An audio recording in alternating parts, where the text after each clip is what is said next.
storytelling, and that to me that's what comics are all about, right? It's Mm-hmm. storytelling. um Having great artists is wonderful, but your McFarlane's, and for me it was George Perez. Oh, okay. I came up on New Teen Titans, so the Wolfman Perez team is like the standard for me. And luckily, the guy I work with a lot, Greg, he's about the same. I think he's maybe 2 years older than me or something like that. So he Mm-hmm. came up on the exact same stuff. So we have a very similar sensibility in the type of things we like, and Yeah. that's made it a pretty good effort and process. Yeah. Yeah. Well, I mean, I think that even applies to like animated stuff, Batman the animated series, it has that like deceptively simple style. Mhm. I've been reading a lot of Chris Samney lately, and he has like this very animated, simplistic style, but in exchange for like a little bit like thicker lines and cartoony animated look, these simple designs they convey so much through the acting, and through the Right. facial expressions, and, Mhm. and that's what really gets me about some of that stuff is people look at it and they're like, oh yeah, it's so simple, like big lines, broad lines, simple design, but That's the actually the kind harder. of thing, yeah, the kind of things that you can tell with the faces and the motions and stuff, Right. it just makes all the storytelling flow in such a different way than a lot of these like more hyper realistic comics and things like that. Which there's nothing wrong with those. There's room Yeah. for everything. I think Mm-hmm. for Yeah. sure. Department of Truth has Martin Simmons on it right now, and he has like this incredibly like abstract style, but it just works. The page flows, and I think that's the most important element is like making the page flow. Like the story should flow in a certain direction as that's how you tell that story is to build and just kind of like, you need to guide the reader or else they Right. don't know where to go next. Right. And it's the same thing with the lettering, like we were talking about. It's got to flow and guide the reader, and that's something I try to be mindful of, and which is why I do rewrites, because you'll see things sometimes where they're cramming this big balloon in a space, or I've even seen where they shrink the text so it doesn't match the other panels, and yeah, things like that. Just they They drive. stand out, yeah. Yeah. uh, Yeah, it happens. I mean, I listened to there's a podcast by his name is Aditya Bhattacharya, I believe. okay. He does the lettering for he's on a couple books right now, but Department of Truth has kind of been a breakout for him. He does the lettering on there, and so he has a podcast, him and a friend of his, and it's called Letters and Lines, and they talk about like matching all your they're talking about like lettering and stuff mostly and just like design and layout, but they talk often about like how they'll try to like match the line. So when they get the artwork, the line work, they try to match the line and figure out like what thickness of line am I going for, and then find a font that matches that line. They kind of blends with it and find something that works with it, and that's kind of how they usually start building their font library for those books. That's really interesting. Yeah, yeah. They say, like basically they'll just get a pen and try to mark next to some of the artwork until they just feel the perfect line, and then they can kind of go back and start matching that to everything. See, I love stuff like that. Yeah. Any kind of process stuff like that, I eat that up. It's a lot of fun. In fact, like a lot of so when I started with this, it was back in the '90s, and it was Image did their thing, and you're like, wow, and then all these other little things popped up, and it seemed like the possibilities were limitless. And I started going to conventions, and I was like, okay, what am I gonna, I want to go meet some of these people who make this cool stuff that I love, and so what am I gonna do as far as interact with them? And I found out you could get sketches from artists, and I was like, that's cool. So what am I gonna get? Am I gonna get a Spider-Man or something? I'm like, well, they probably get asked to draw Spider-Man all the time, so yeah, I'll and I mean, it's multifaceted, but for this part of it, I'm like, I'll bring them my own character, and maybe that'll be something interesting and different for them, and maybe they'll enjoy that. Um, there are a few other reasons I started up. Just I wanted to do a character from this region because I felt like some of the things that had been published weren't exactly right. Um, so I thought, well, I'm from here. Maybe I can nail down some of those little things that make it more authentic. Uh, I'll talk to you more about that later. But so yeah, so I started, just coming up with characters and stuff, and I'd bring them around. And what was fun is once I had enough characters, I would give them examples and say, you pick one. So it was always interesting to see what character a different artist would pick. And I have probably like 150 of these now from over the years. And it's just, I wanted to make an art book out of them. And I talked to a lawyer, and the lawyer said, well, because it's not explicitly work for hire, you really shouldn't. So I just post them on the Humid press accounts on social media now. Yeah. Week. It's a fun thing. But anyway, Yeah, I always enjoy those posts. I love what do you call it? The vault or Sketchbook something? Jambalaya. There you go. Yeah. Yeah, Yeah, that was I'll see what the those name of posts the book every was now and gonna then. I'm be. like, oh, this is so cool, you know? Yeah, that's what the name of the book was going to be. And so anyway, it got to the point where I was like, because in the back of your mind, you're like, yeah, I'd like to do a comic with this. And, over the years, the kind of story would develop in my head. I didn't really write it down. And a few years ago, I'm like, you're not getting any younger. If you're going to do this, you better get on it. And so I started, I did a one page, which is the pie ad that is in the front of Taffy Jack. Taffy And Jack. yeah, it's the first of, so actually the first thing I did was the ash can of Tex-Mex.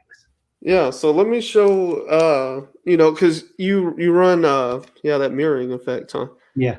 So you run Humid Press, and Uh-huh. that you're down here in Houston, and Right. I walked into a comic book shop. I saw basically this one, but the larger version, the full version. Right. So I bought that, and since then we've talked. I've read some of the other books, and you sent me this incredible ash can, Mm-hmm. And and that's what I'm talking about. yeah, and so I wanted to show this too because it reminds me of like how DC is the best at those ads. Like they plan them in there. I read them every time. Like, wait, what's going on? And then halfway through the ad, I'm like, oh, this is an ad, you know? And so these were the same. Like they would get me every time. I would like flip and I'm like, wait, did we change to a different character? And now we Well, get down here toward I'm like, oh, it's the and as far as I'm concerned, that story right there is canon and in continuity. So that right there is Mudbug's first appearance, technically, okay. in the ash can. But I ran that again in the front of the Taffy Jack comic, and so I did that. I scripted that, and I did layout for it, real rough layout for that, and I got Cody Chamberlain to do the art, and he did the colors and the lettering as well. And so that was my first like kind of success, right? And I loved it, and I'm like, okay, I can do this, right? Mm-hmm. I like how this came out. I feel good about it. And so that's when I found Greg on a Facebook group. He was advertising for work. And the first thing I did is I did like 2 pages, the first 2 pages of Taffy Jack with him, just as a tryout, because I had those pages in mind, how that was going to happen. I didn't have the whole story yet. And so he did those 2 pages. And what I was trying to do is I was going to try to ink the book and have him do just do like pencils. And I found that the pencils I asked for, I didn't ask for super tight pencils because I figured Mm-hmm. maybe I could flesh it out. And I didn't feel like my inks did it enough justice. So I said, hey, let's switch gears. And so we did the Rawhide story. And I did some inks on that. And again, I wasn't happy with that. And ended up getting Ryan Cody to finish the inks on that, and he did a great job. That's in the Humid Press Presents #1. So then I Oh, okay. circled back. So I had that one, in the can, and I circled back and we did Taffy Jack #1. While I'm working on that, I've also got a guy. He goes by Porta Veritas. He's from Mexico, working on the Mudbug story in Humid Press Presents #1. Thinking, okay, I'm going to put Humid Press Presents #1 out first, because Mudbug was the first character I came up with, and The Man Called Rawhide was the second character I came up with. So I wanted to launch like real with them. Kind of like in that order. Okay. Right. And just there's Easter eggs within Easter eggs and all this stuff. Some of it, like, two people will get, and then some of it, if you're from New Orleans, you'll get, and some of it, if you're from Houston, you'll get. I love putting stuff like that in there. And then there's little things in these books that you are not going to realize that are going to pay off down the line if I get there. Okay. Because going back to Titan, man, I ramble, so rein me in if you have to. Oh, no, you're doing great. The Titans, right? Deathstroke appeared in #2, right? And then his son, Grant, is trying to emulate him, and he gets killed. Then way down in issue like 42 or 44, somewhere around there, where they do the big story with Tara and all of that. I can't think of the name of it. The Judas Contract. Okay. Jericho. They just did that one as an animated movie not too long ago. Right, correct. And so Jericho shows up, and he's Deathstroke's son. And I don't remember if it was in the letters page or in the comic, but it says something about, yeah, he was in issue #2. And you're like, what? So, oh man, I'm in. That would have put me at about 11 or something. I go back through all the comics and I'm looking, and sure enough, wouldn't you know, on his desk, on Slade Wilson's desk, I think, there is a picture in a frame, and it's his wife and 2 kids, I think. But anyway, Joey, who's Jericho, is a kid in that picture. And it's just like, that blew my mind, right? Now, I don't know if they planned it all the way, or if it was just like, we could do this and this happens to be like that. But I love stuff like that. I love subplots that you don't know are going to pay off down the line. I just think that stuff is brilliant. Yeah. And I think it always, it usually works out pretty well in comics because they're cheap enough to produce, like, on this scale. Versus like, I mean, I hate to like try to diverge here, but like the DC movie universe, like, they were kind of going for that in a lot of ways before they were really off the ground. And with movies, it's so expensive. Like, with none of that paying off, you never really get anywhere. But comics are so cheap and so steady, they can kind of like plant that way down the line, because you're usually going to get somewhere. Up until probably the last few years, it's gotten bad about cutting them early, but used to a series was guaranteed to get enough to pay off a lot of those little plot threads. Absolutely. I think that's something that makes comics so unique compared to like TV and movies, Yes, for sure. It's relatively less expensive, when you're talking about hundreds of millions of dollar budget compared to comics, which, probably for like a DC or a Marvel costs $12,000 to produce, paying the artist, the letterer, the inker, the writer, the colorist, the editors, and all of that. So that's a big difference. Yeah, that's something I wanted to ask you about, actually, is like, I mean, you don't have to give out full financial records or anything, but what is the cost to you as a small publisher like this? What's it costing you to do a book? Yeah, it's about what I'm looking for on the Indiegogo. So it's about $2,000.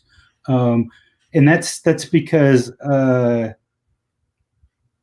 I do a lot of it myself. And really, I'm just paying Greg to do the pencils and inks. So, and he gives me a good rate because he likes the stuff that we're doing. It appeals to him. So yeah. So yeah, I'm just for me, and Lord, I hope the IRS isn't watching this, but I'm just trying to break even with this and not Mm-hmm. get rich. I mean, obviously I want to make money, but if I can break even, I will keep doing it until I can't see anymore, and I'll just keep upping these things. Yeah. That, right? Um, Hey, yeah, yeah, medical technology just keeps getting better, so right. Yeah. Well, if they can give I'm me an sure there's that'd a be wonderful. yeah, I'm sure there's probably an eye cure like right around the corner. Yeah, We don't even yeah, see it coming. for Yeah, sure. so yeah, I mean for me, like I walked into I think it was Bedrock City, Uh-huh. and I saw this on the shelf. Uh-huh. I can't remember what I had in my hand at the time, but it was like an image book or something that I had heard quite a bit about. And I was still on the fence about it. And I saw this and I was like, you know what? Like, that looks like fun. Like it just looked really fun. So I grabbed that and I really enjoyed this because for one thing, this story takes place on the fault line. And I'm assuming that's from the one in Texas, right? There's Yeah, one in yeah. like central Texas, right? Yeah, one year for my wife's birthday, we went out to the hill country area, and about halfway in between Austin and San Antonio, there's a place called Wonder World, and it's a little. I don't want to disparage it, but it's seen better days, right? But Yeah, yeah. you can tour the caves, right? Oh, okay, And yeah. they take you on a tour in the caves, and they were talking about how Is this oh man, now I forget what they're called. I think I went there in like summer of 2012. yeah, and so they take you on this tour in the caves underneath. Mm-hmm, And they yeah, and you talk go about how down real far they and were stuff. Yeah. easy down there at one time, and all of Mm-hmm. this, and it got me thinking, you know. And so the monsters in Tex-Mex are actually called volcanivores, Mm-hmm. named Okay. the Volcana's fault line.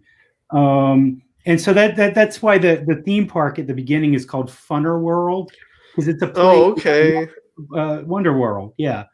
All Because right. I got the inspiration to do this. And so, yeah, the monsters in the second story in that was one of the first things I drew. And the way I drew them, they were a little more elongated looking. And It's then I little like fuzzy ball creature Right, looking right, thing. yeah, yeah, and so you have to be careful sometimes when you generalize things and you say like, oh, this is like a this and a that, because sometimes people will take you a little too literally, right? And so yeah, it's kind of like the green tribbles, right? And so he's like, okay, tribbles, right? So he get a little rounder, which is fine. They look great, I love it. Um, but yeah. So I drew Longhorn first, and so my idea was that it's a cartoon in the comics.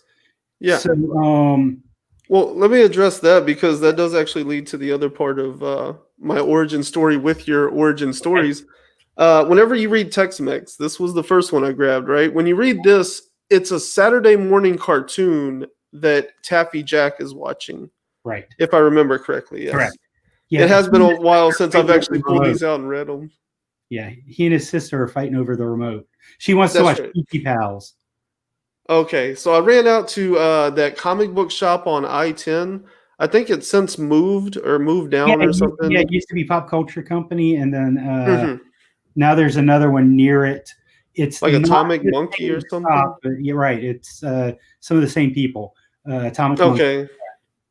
Yeah, okay. So I haven't been to their new location, but I That's went where out I there shop. to the Oh, okay, yeah. I made it out to the Pop Culture Company and I got Taffy Jack because that one was important for me to understand like why they were a Saturday morning cartoon. And I think at the same time I was able to grab Mudbugs, so that was my Nice. third read after because I read Tex-Mex. I was like, I need this, and then I got this and the other one, but I ran home. I had to find out about Taffy Jack. So I guess kind of explain how Taffy Jack ties into all of that. Right. So Taffy Jack is a young boy, and he gets these powers, but with Tex-Mex, it's his favorite cartoon, and so what I did is because I had when I wrote the stories for Tex-Mex, I had 2 pages I didn't know quite what to do with. And I was going to be doing a show up by Dallas, a convention, Waxicon. And so I was trying to get the book done in time because I always, when I do a show, try to bring something new. And so I was trying to get it done in time. And I was like, well, what if I do this sequence that kind of bookends the story where they're watching the show? And so I tried to do some humorous stuff with that. But there's also in Taffy Jack, there's, if you're looking closely, there's some TV noise in the background, and it mentions Tex-Mex on their Saturday morning lineup. So Yeah. right. Yeah, So because in Taffy Jack, they're watching Saturday morning. Well, they're watching TV, right. but it's Saturday morning, and in the background, like when the ads are running, Yeah. you see Tex-Mex come up, and I thought there was another Easter egg in there too.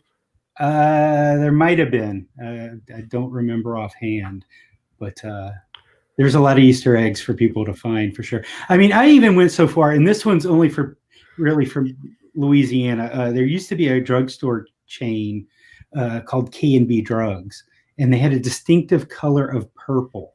So what I'll do when I do a show in Louisiana, especially around New Orleans, is when people are at my table and I'm showing them the book, because I always keep copies of the book on the table for people to read.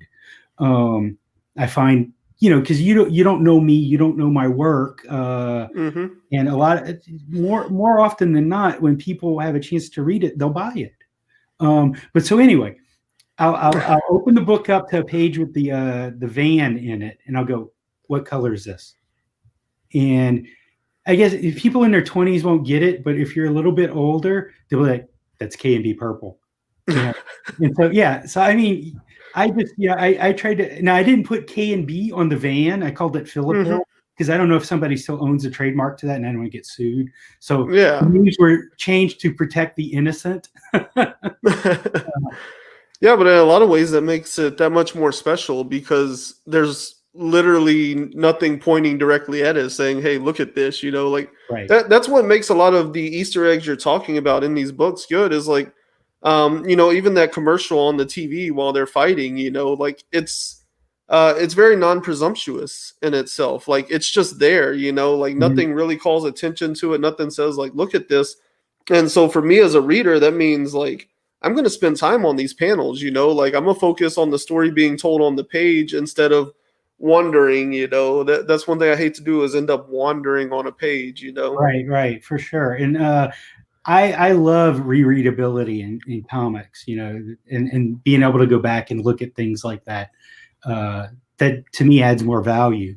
You Hmm. know, being an independent publisher, I've got to charge more than the base that like DC and Marvel can get away with doing a $3 or $4 book. And so I try to pack as much in there as I can to make it worth people's $5 when they take that chance on the books. Yeah, the value has to be there. Yep. Yeah, yeah, I mean, I talk about that a lot because, as an indie publisher, like you're bringing everything to it, whenever like I'm not like saying anything negative here, but once you like make it into the big two, your Donny Cates and your James Tynions and any of your McFarlanes, like I think there is a certain loss, even if it's like subconscious, and like I don't have to chase this anymore. Like I've caught up to it. And as an audience, we kind of know like you're comfortable, you're set. Even if you write a bad book, you'll write a better one next week. But at the indie level, at the very small level, everything counts. You have to make Everything. sure every letter and every page is right because if you write a bad issue, then your series might just completely die out. You might Right. lose all your audience. No, for sure. And that's a tough thing. And you don't really get a lot of feedback. Nobody's clamoring to write into your letters page or whatever.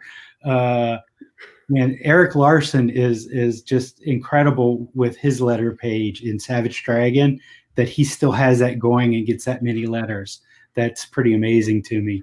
But yeah, you're kind of working in a vacuum. So it's always great to hear from people like you and anybody like that enjoys the book. just gives you a little oomph when you're sitting in your little cave, wondering, Hmm. man, is this even worth doing? You know? Yeah. Well, I assure you it is, man. Like, like I said, I mean, I read one and I was like, I have to read the other. And like, this isn't the kind of stuff that I generally enjoy, but it's just so like fun and whimsical. Like there's a pretty big gap for me. Like I like really serious, like Mhm. I guess like Artar kind of stuff, or whatever. And then I like things that are just like fast and fun and goofy and lighthearted. It's that weird ground in the middle that I struggle with, where they're trying to be kind of serious, but then there's like a lot of balls being dropped in the production. But this definitely falls in that category of just like it looked fun and every page delivered on that. Like I looked at the cover, I said, Oh, this very reminds much. me of like old school cartoons, and it delivered that 100%. That's fantastic. That's what I was going for, fun. Because I felt like there was room for more books like that in the market. I personally kind of quit reading Marvel and DC some years back just because I didn't feel like they were writing comics for me, which is fine. I mean, look, I'm Mhm. aging out, and they need young people coming in and reading the book. So it doesn't have to be for me, but at the same time, I felt like that. Well, maybe there could be something for someone like me who kind of misses some of that silver bronze age, type feel and the Saturday morning cartoon feel because that's non-existent anymore. Mhm. I mean, you got Cartoon Network or whatever, but it's not the same. Uh, No, yeah. Yeah, I mean even I grew up I'm 32 going on 33. So I grew up like I was born in 88, so I really grew up like on the early and mid 90s, like every Saturday morning. Like I was waking up, I went to get my cereal, I sat down in the living room right? on the floor. Yeah, like and it seems like It I'm was sure great. for you, you're like, oh yeah, you probably didn't even remember that, but I did. But I was right at the tail end of that. Like probably whenever just as I was getting out of high school is when, they pretty much canceled morning cartoon blocks and stuff. Yeah. And it was kind of a ritual, people talk about things like vinyl records and how they've come back and it's a ritual. And, the same thing with like, physical comic books. There's a connection with that tactile feel of having a comic book. And that's one of the reasons I haven't done digital yet with the comics, though I'm probably going to, now that I've got a little bit more in the can, going to try to put some on some sort of platform that way just to try to reach whatever audience I can. But no, that tactile feel and the trip to the comic shop and the grabbing your cereal and going sit on the couch Saturday morning is something to look forward to. I think that's all part of it and Hmm. do it. Um, Yeah, I mean, a big part of all of those rituals, is like anticipation. Like my kids have zero anticipation for anything, but it's also like this instant gratification, right? So for us, it was like, it would be advertising. I remember watching advertisements for a movie for like 6 months, just like desperate to watch it. And you only got like one trailer. There wasn't like 6 months of new trailer. You got like one, maybe two. And if a second trailer came out, like it blew your mind. And then it paid off when you finally got to go see it. 1979, I'm watching Saturday morning cartoons. Huge Star Wars fan. I have no idea until this trailer comes on for this thing called Empire Strikes Back.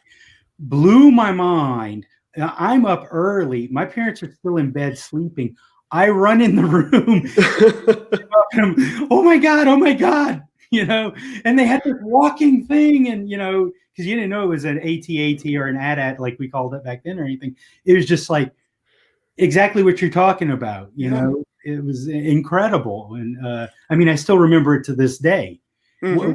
Who's going to remember the umpteenth trailer they see on YouTube? Nobody, right? So Yeah. there's, and I'm not trying to be the old curmudgeon that's like, get off my lawn, but there's something to some of that old stuff, and Yeah. so I'm Yeah. I'm trying to. right there with you. I mean, I feel the same way. Like, my kids never anticipate anything. Like they don't know what movie's coming out, and they sure don't know how long until it comes out. They might see a trailer and they're like, "I want to see that," and then forget it ever happened, you know. Mhm. And then we'll bring it up or something, or people at school start talking about. It. They're like, "Oh yeah," and then they just like download it. If it's a new game, they just download it. If it's a movie, they just stream it. Like Right. they're losing both ends of that. I would like to believe the anticipation at least is building in this like instant gratification culture, but they're losing on both ends. And that's the part that kind of bothers me is like I just remember that joy. I'd be watching a Saturday morning cartoon and you would see an ad for like a new water gun or something, and you would lose your mind. Like I'm telling my mom like. I need this. We got to get this. And she's telling me no, and I'm waiting for my birthday or Christmas. And now they just like put it on an Amazon wish list. And like But it's I a mean, it's a whole different world. it's our fault though. Oh You know, yeah. for we and my generation, your generation, we accepted all this stuff and Hmm. created it, and the kids are just there reaping the benefits of it. Yeah. I So, think about that all the time. Like, why are we naming generations when they're toddlers? Like, yeah, let's just wait until they grow up and see. But right. yeah, I mean, it's just like every generation, they're building on what you left behind. So whatever people were amazed to have TV. They were like, what if it had a remote? So then the next generation grew up with the remotes, and then they're like, what if there's color? And it just so it's always the generation that's usually the generation complaining about the new generation. That's what you left behind. That's what Yeah, you created. It's not the snowflakes. It's not their fault that they got participation ribbons all the time. That was your parents' faults that did that. So yeah. like there's always like this weird sense of like stop complaining about what you created. Like let's just all try to work toward being better humans. I like that plan.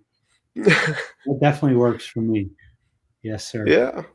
And then, well, I mean, you've already mentioned Rawhide a bit, but Right. Mudbug, this one I really liked. This is the one where he's in New Orleans. Correct. So one of the so I'm going to bore a lot of people right now. Their eyes are going to roll into their heads, and they're gonna tune out. One of the problems I had with Gambit, okay, is that he's Cajun, supposedly, and it's all in New Orleans. And if you go back to the history of the Cajun people, they come from Acadia, which is now Nova Scotia, and they left France. They wanted their independence, and France and England had a war, and England won, and England got that territory. So they came in and they said, okay, you guys are going to convert from Catholicism to the Anglican Church. You're going to swear fealty to the English crown. And they're like, nah, we don't want any of that. So they came to some sort of an agreement, and the English felt like they weren't keeping up their end, and the Acadians felt like the English weren't keeping up their end. And so there was some conflict, and the English said, well, we had enough. Oh, the other thing they wanted them to agree to was something with the Indians. The Acadians had really good relations with the m.e.c.h.s, who were the natives that lived in that area. And they were afraid that if they swore fealty to the crown, because the m.e.c.h.s did not like the English, that it would go badly for them. So anyway, the English round them all up at gunpoint and put them on boats and ship them out. And a lot of people died. Boats sank. Some of them ended up in different areas. Some of them got sent back to France. Some of them ended up in the Caribbean. Some of them ended up in New England. And one guy, his name is Joseph Broussard de Beausoleil, got in touch with the governor of Louisiana. Louisiana at the time was controlled by Spain. They were actually looking for cattlemen, and turns out these guys were pretty good with cattle. So they made a deal to come settle in Louisiana, and they sent out the word to all the different people and got some of them to show up and start settling down there. And so they all passed through New Orleans, but most of them ended up in other areas, right? So New Orleans really isn't Cajun. it's more of a rural culture. Um, New Orleans sells Cajun, and they do it very well. Uh, so there were just a lot of things in there that I was like, well, this isn't right, and this isn't right, and this isn't right. So I'm like, okay, well you've got to have a big city for a superhero, right? You can't have a guy down in Pointe-à-Chan. There's a very small community right down there. Okay, uh, you can't have a guy down there, fighting the Nutras every week. That's going to get boring. So, okay, well, how do I satisfy my insane need for this to be that accurate? Which I'm telling you, nobody but me cares about, right? So, okay, well, he moves to the city, right? And if you say that in the book, then it's okay, because I'm satisfied with it, and I think anybody else who has, the five other people that have the same problem as me with it will be satisfied with it as well. Uh, Right. but it's just little things like that. If you Mm-hmm. kind of put it in there, then it works, in my Mm-hmm. opinion. And I can't wait to get to his story, because the story in that book is kind of in the middle of the first couple of issues. I figure people get tired of origin stories all the time, right? Mm-hmm. And every time you start a book, you got to start with an origin. So I'm like, okay, well, I'm going to start in the middle with something with some action and tell a small story, and then expand on it. I guess kind of like George Lucas, though I'm not comparing myself to George Lucas, Mm-hmm. but the idea is Yeah, kind of yeah. what he said he did with Star Wars. Mm-hmm. So yeah, so this is that story, which one of the things I tried to do with these books was make them all self-contained. I Mm-hmm. wanted you to be able to read the book and get a full story, or maybe even two stories, right? Because Tex-Mex has two stories, Uh-huh. and Humid Much Press, better. right, has two stories. And they are, I feel, they have a beginning, a middle, and an end, but then they also can lead to other things, which is those subplots and things like that I was talking about Mm-hmm. earlier. Because I feel like that's another thing that's missing, and that's one of the things that kind of drove me out of reading mainstream comics, was just the fact that it felt like you were just getting a little chapter. And the stuff I grew up reading, you got a beginning, a middle, and an end in one story. So it Mm-hmm. was important for me to try to do that there. So that's how that story happened, and I think it's a fun story. Yeah, yeah, I really enjoy it. I mean, what you were saying about New Orleans sells Cajun, like 100. I went there. I was there for about a week, like December, the week before Christmas, Mhm. of 2013. So I was down there, and it was still touristy, but Mhm. not like it is like during Mardi Gras and all that. Like there was plenty of space to move around, and that was that. I mean, that was the first thing that stood out to me was like you could ask anybody that you saw, they would be standing outside the doors, like trying to wave people in, or when you go on the boats, you ask them like, "How do you get here?" or "Where do you find this?" And every time they had the absolute perfect answer because it was the most touristy place I've ever been. But it's still welcoming, Like never Mhm. did I feel like concerned or worried. Like they knew how to handle tourism, and like I know me, if my job was to like work this boat and 400 people a day were asking me how to get to like so and so gift shop, I would eventually just pull out all my hair. So that is something about the people of New Orleans. Like they're warm and they're inviting and welcoming, but they also know that they're culturing a very like tourist driven economy, and that they have to be welcoming in order to keep that money flowing in. Sure. And it's not just like the people working, it's just everyday people are pretty much Hmm. the same. It's just, you know, you'll get babied, and, like, hey, baby, and, all of that Yeah. from you take care, honey. And that's just the way it is there. Yeah, I because everybody there probably works and has grown up in some sort of like tourist adjacent thing, whether it's the casinos or the tours, or even if you just work in a gas station, like making sure that you can give directions and get people where they're looking for, like that helps your business, because as long as the whole economy of the city's floating, you're all okay. I grew up about an hour from New Orleans, and then my wife and I moved up there from where we were from, and we lived in Kenner, and she worked in the CBD and I worked in Gretna. So one of the things I worked at a web design firm there and did web design, and we also did photography for real estate agents for their websites, because back then there wasn't all this turnkey stuff. There wasn't a Wix, and there wasn't a Facebook, and there wasn't a WordPress or any of that. So, and I got to go in some fantastic houses. It was just amazing because we do the 360 tours were all the rage, and yeah, it was just it was great, and I really had a good time doing that kind of stuff and seeing the sites there. I do miss it sometimes, and that was another part of doing this stuff is I get a little homesick sometimes. Yeah. So writing about it helps with that for sure. Yeah, no doubt. Yeah. Whenever I was down there, we went and walked through the neighborhoods, like where Anne Rice's house is and all that. Mm-hmm. And those historical homes look incredible. Like, I am not into architecture and stuff like that, but when you're there and you're seeing it, it just like evokes something, like we toured a graveyard, and like that seems really dumb and stupid, but it does. Like, it just feels different there for some reason, The graveyards are different there for sure. Yeah.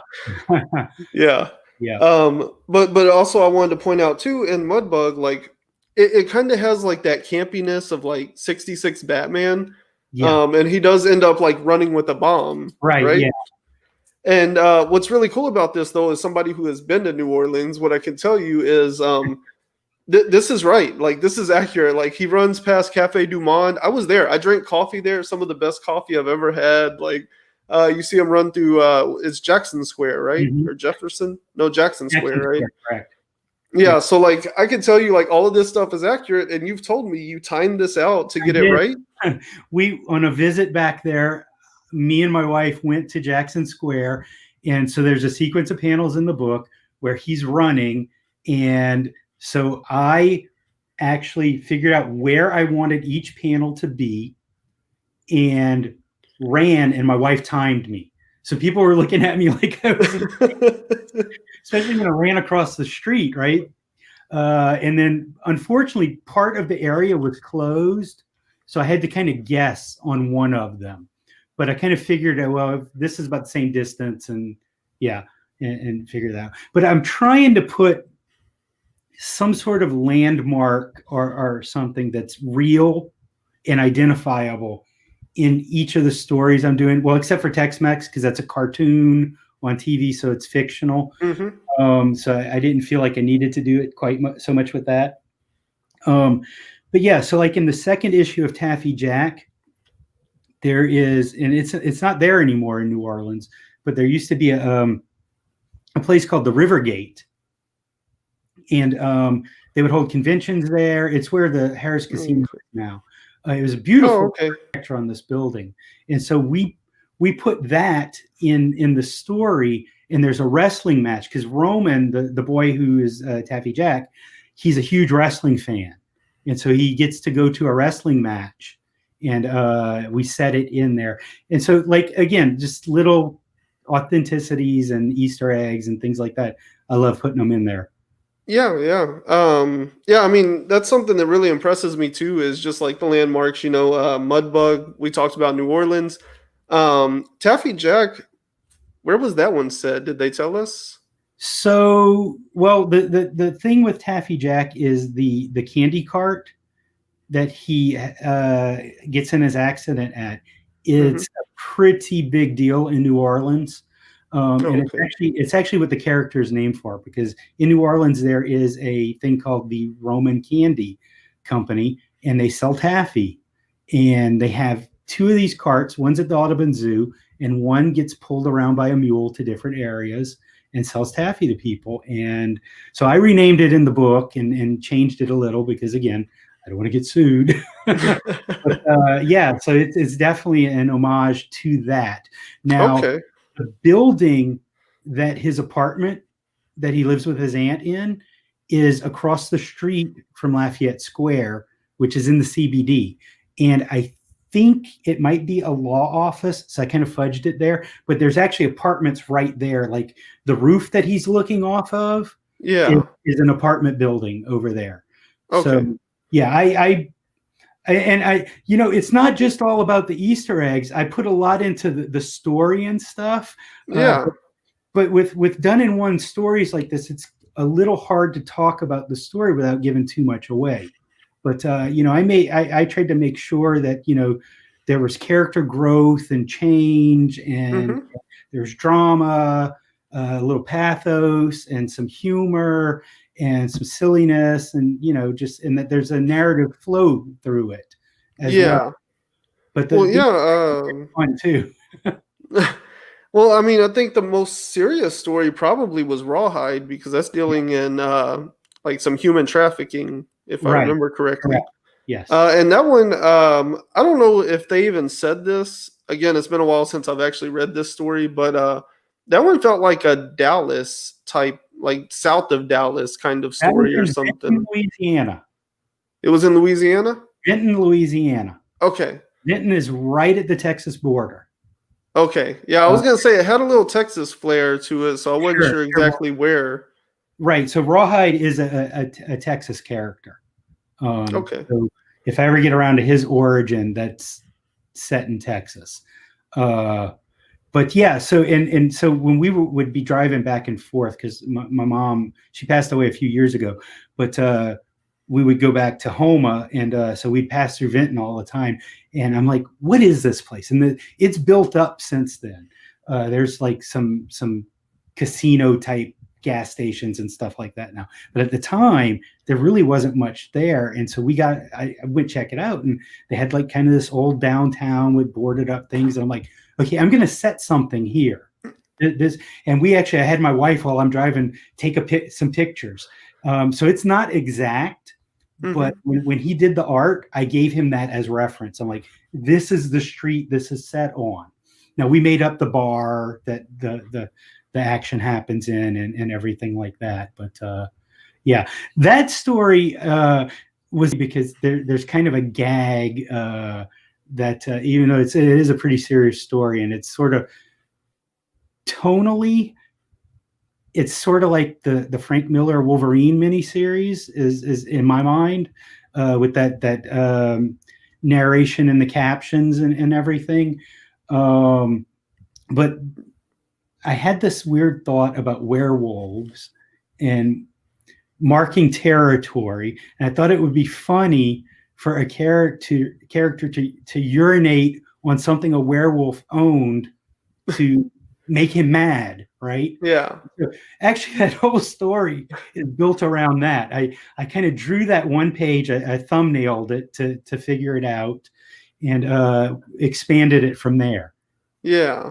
Yeah. Yeah, I don't know, not to detract from your impression of it, but from Dusk Till Dawn, it reminded me a lot like, I don't know, kind of the world and the environment that I would imagine that exists in. Especially Ryan's colors really evoke that. Hmm. I Yeah. think he did a really good job. He's Yeah. doing Yeah. now for a book, Family Tree by Image. I think that's Phil Hester, and I don't remember. Isn't that Jeff Lemire? Yeah, I think so. So he Whoa, did the colors on that's high that. profile stuff there. Yeah. That's Um, awesome. and he did. Oh man, I can't think of the name of it. I'm not going to think of it. Maybe I don't. It'll pop later. Yeah. He does artwork as well, not just Mm. colors. And man, I can't think. But he did this series, and it was collected in a hardcover by Dark Horse, like Mister and Doc Unknown. That was it. And it's Doc like a Unknown. pulp kind of thing, and it's pretty cool. I'm Hmm. reading it right now. I found a copy at Half Price Books. I was Oh, so nice. because I wanted to get a copy from him personally. Last year, I went to Heroes Con in North Carolina, and he was supposed to go to that show as well. I was going to buy a copy from him there, and he had to cancel. So I was really excited when I found a copy of it. That's awesome. Yeah. How did you come to work with him? Um, I probably poached him off of like social media. A lot of times these guys, when they're in a bind and got bills to pay, and they're like, I need some work, and I'll be like, all right, man, what's your rate? And if I can afford them, or if they're like, I've got a story that's in the can, and it's been in the can for a bit. This guy, his wife had a baby, and they had some complications, so he needed some money. And I had this script that I'd been sitting on for a bit. It's so at the end of the Mudbug story, it says next, too many origins, and Mm-hmm. that's this story. Oh, okay. And so it's kind of about Mudbug's origin, but it's not exactly. And so I really like this guy's art, and since there's some elements that are, if you're from Louisiana, you'll understand better how to draw it. So it worked out. He was looking for some work. It was a fair price, but it was kind of steep for me because my budget, but it was worthwhile because the end result is really great, and I'm really excited to get that one out, it'll be next year sometime, obviously. That's Before the awesome. end of next year. But yeah, so that's just watching forums, or sometimes somebody you follow will retweet or gram or Mm-hmm. whatever. These people looking for work, and yeah, I'm not social media is beyond me. I try to I don't think it was you.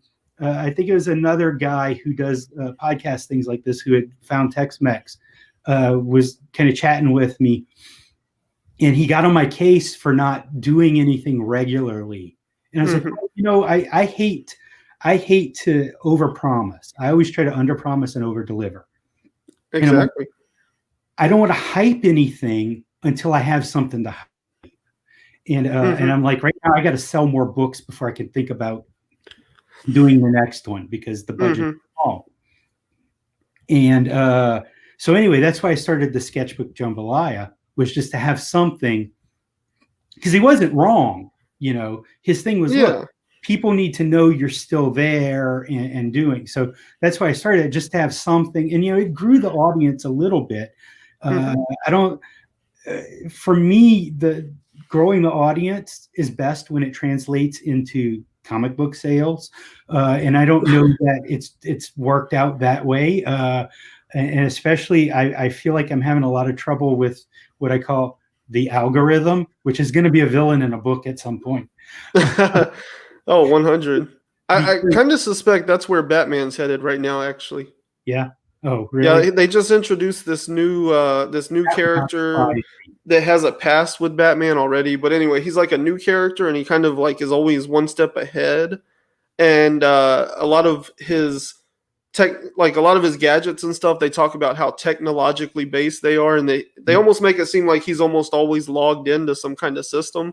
So I think that's what we're about to find out, is some like super villain has figured out how to use algorithms to predict everything going on immediately around them. It is so hard to come up with ideas that don't end up. It is amazing how many times I'll come up with an idea, and a week or two later I'll see something that's pretty much that idea. It, Hmm. there's really no new stories, right? You're just telling maybe a new and different or novel way. There Everything is a pastiche of what's come before. It's Well, or they an say there's homage. only like what, 7 stories or 9 stories, Yeah, something something like like that. that. Right. Yeah, so we're just always kind of like remixing those elements in different ways. But no, I was sitting at a coffee shop. There used to be a coffee shop and a thrift store by my house. Greatest thing ever. Such a cast of characters. And since it was a thrift store, the seating area was constantly changing because they would sell the table that you know.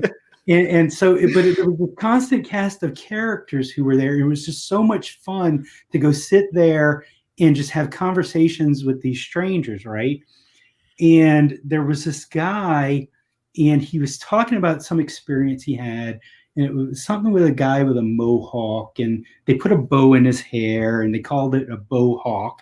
I'm like, oh my god, that's a great name for a character. So I drew up, well, you can't see it. The guy with the crab head, she's right in front of him. This character named Bowhawk.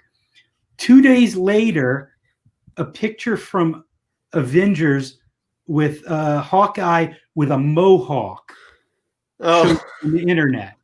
And I'm like, great. Everybody can think I got it from that, you know? But stuff like that happens all the time. Hmm. There's some zeitgeist, and we're all tapping into it, you know, and Yeah.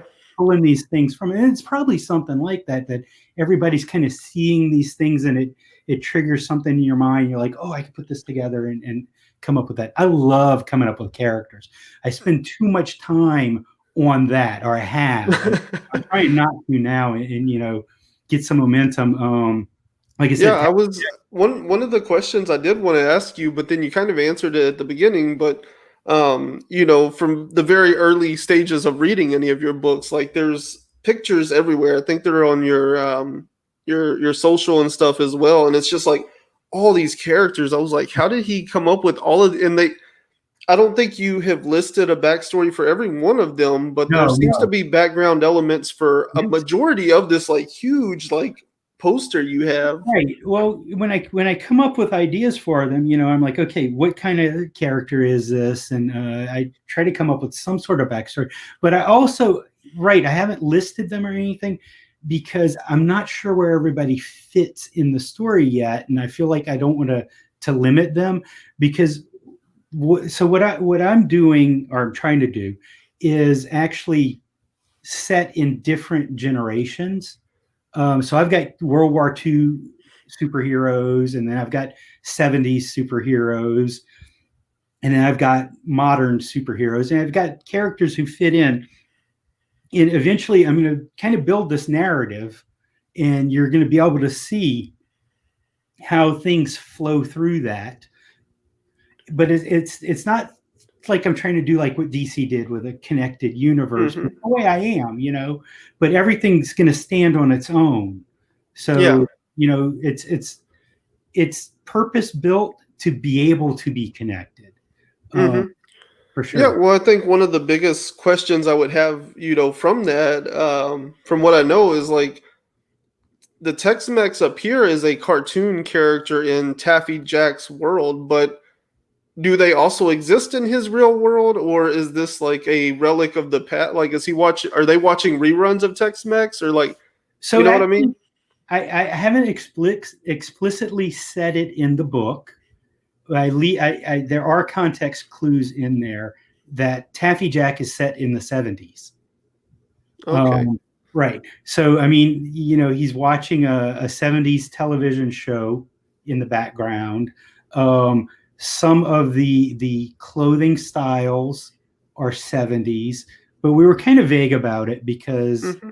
you you don't know what's going to happen with a property, right? And you know, there might be something happening with Taffy Jack.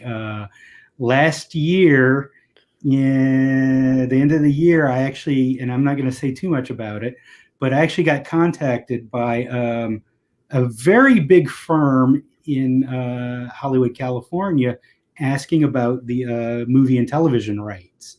Uh, and I thought I was being pranked. They use the form on the website, and it captures an IP address, and I traced the IP address through Aaron.net. Again, I used to work in web design, so I understand some of the things that maybe the common person, or I don't know, common person sounds like, but you know, the regular Joe No, on the yeah. internet might not know that what you can accomplish. And so anyway, I traced it back to that firm, and so yeah, Wow. that could be something, or it could be nothing. You know, right now Yeah. it hasn't gone anywhere, but my understanding of Hollywood is that's how it works. You know, Yeah. it's Yeah, it may or may not. Like they're mostly looking for like, is there still opportunity, you know? But I think that would be phenomenal, and the chances are probably better than ever because with everything shut down and all that, animation is going to be where it's at for at least like I would say probably at least a year, maybe even 18 months before we start getting a lot more live action stuff back on the waves.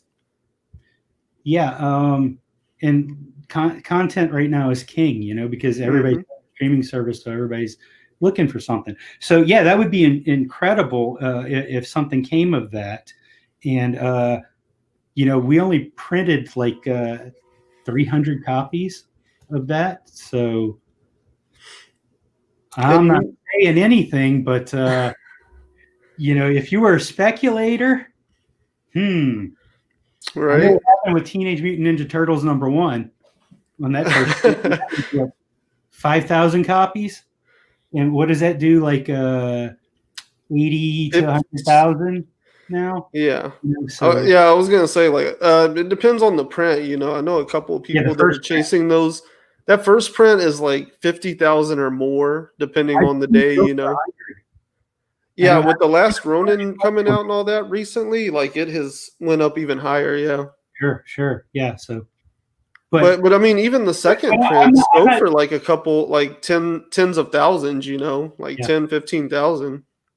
Yeah, when we were at Heroes Con, Friday was just dead. And so I was a little bored, and my wife was watching the booth, and I went and brought a copy of each of my comics because I had all three at that point uh, to was it CGC? One of the two graders was there, and I gave them copies, and I got back two 9.8s and a 9.6. So, and mainly I did it just to get the books in the system. So, like, if Hmm. you go on their site, it's like first Humid press title, first Wow, yeah. of this. And so that was just fun for me to do it for that reason, not so much to like have an investment in my own product Yeah. or anything, but just I thought it'd be kind of neat to do. Yeah. Well, I mean, if it were to take off, you'd be the last one that needs to sell a copy to pay for Right. anything. One would hope. Well, yeah. But that's awesome, man. I can see why that would be kind of a great thing, like there's a lot of elements aligning there on top of just Right. that, animation is going to be king for a while everybody tries to get back up and running. So they're going to need plenty of content to fill out those airwaves. Um, I got these books locally, right? So here Yeah. in Houston, Mhm. and they're in a couple shops, but I know you have a list. I think it's in the back of the books or maybe it It's was on the online website of for all the sure. shops that have it. Yeah. It's on humidpress.com, which forgive me for that website. Uh, so when I used to do web design, I had access to more tools than I have access to now, software and such.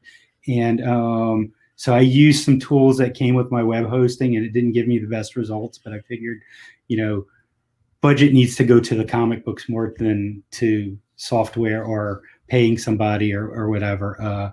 But yeah, I've got a section on it with the stores that the books are in. So yeah, you can get out there. Really in Houston, Third Planet has been a great supporter of us. They've restocked multiple times. They push the book for us, but the other stores I've been in have been great too, just because they're taking a chance on it. Um, Atomic Monkey, Bedrock, who I think they're completely sold out of everything. Up in the Northwest, there's Dragon's Lair. In the Woodlands, there's Space Cadets. Um, yeah, that's a Dragon's Lair genuine. is over there off of 249, right? Correct. Jones Road. Yeah, Jones Road. Yeah. I'm trying to think where else here. Isn't there another one out in Tomball? There's a great barbecue place, Bexar. Man, they have good brisket. And there's a spot right there with says comics, but there's nothing in there. So I don't know if I Uh, missed them and they're no longer there or what.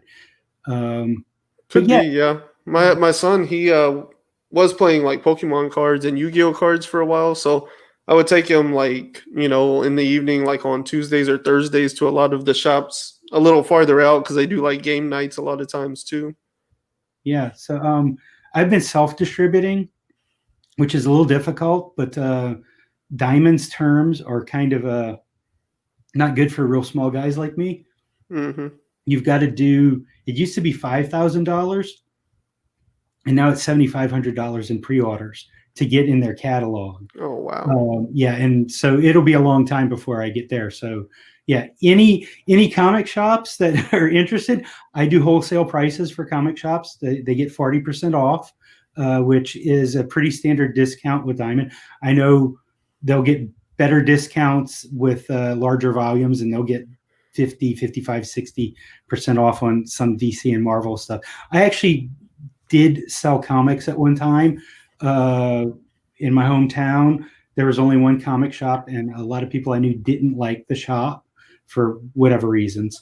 And so I decided, you know what, I'm going to take a shot at this. And so what I did is basically what Steve Jeffy did. I sold comics out the back of my truck, which Nice. the guy who started Diamond. And I did that for a couple of years, and I was actually making money at it. And I would have meetups or, whatever. And I take orders and just order. It's basically a subscription service. And I did that until we moved up to the New Orleans area, and I shut it down at that point just because it wasn't going to be feasible to drive back. Yeah. But so I understand what comic shops go through because I've been there. And so yeah, they get. I don't know if any of them listen to your show or watch it, but yeah, I do. We'll find out. Yeah, I do wholesale for. What about Arkham Comics and Games in Sugarland? I'm not familiar with that one. No, I've never. I haven't been out there myself, but I found a podcast, and one of the hosts is the guy that owns and runs that shop, which is weird because, like I found a podcast with the guy from Houston that runs a comic book shop. So that was just like really interesting to me. I guess kind of the same as this, because like I kind of told you, I had family that grew up in the same parts of Louisiana you're from, and right. I've lived in the Houston area my whole life pretty much, so it's a weird way to cross paths. I mean, I guess it's not that ironic because where else was I going to find your book in the first place? But to seek you out on the internet and make contact and then like ultimately lead to all of this is just really cool to me, on so many different levels, Well, like you were talking about Houston being a melting pot before, I have run into people in Target who I went to high school with here. Like I went to high school in Louisiana. Yeah. I run into them in Target here. So yeah, there's I mean, well, Houston is the big city, right? In this area, New Orleans is a city, but Houston is a big city, right? So there's going to be people. Well, even so, the difference is it's very like I think looking at a map. I never thought New Orleans was that far. I thought that was just like a little trip people made, But when I went there in 2013, I was like, oh no, like this is a whole different like place, The drive is brutal, especially Baton Rouge, man. I always hit traffic in Baton Rouge. It never fails. And it's just, well, it's the only place on I-10 where I-10 goes down to one lane. Yeah. Fix that. I love you, Baton Rouge. I've got a shop over there that he carries my books, and it's Jason's cards or something like that.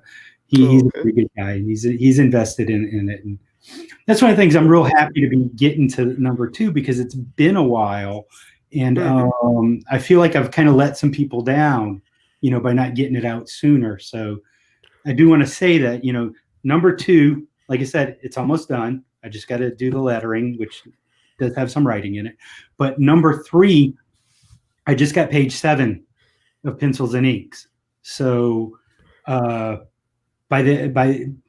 Greg we were setting a deadline, and he'll probably beat the deadline because he's working through it pretty quickly.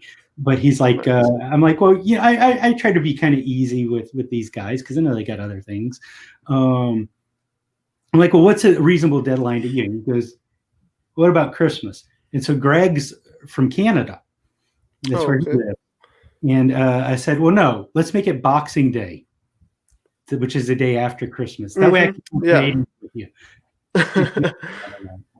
That's awesome. Yeah. I don't feel let down. Like I have enjoyed these books. I mean, like I said, I haven't really read them recently, but look how they stuck with me, like I still know what happened. And then you were ever so kind. You sent me the original ash can you did of Tex-Mex. Right, because there's an extra page in it that's not in the book. Yeah, which I haven't even taken the time to read it yet. I've been so busy this week. It came in, I think, Tuesday. So, I'm excited to check it Obviously, out, though. Tex-Mex is giant robots, mechs, fighting giant monsters that come out of that fault line. And in that first story I did, there is a monster and it was kind of, what happened was it was actually a miscommunication between me and Greg, what the monster was supposed to be, because I had these designs for monsters that I sent to him. And so he ended up doing this monster because, again, you got to watch how you say things. Says like, well, it's kind of like Godzilla in this.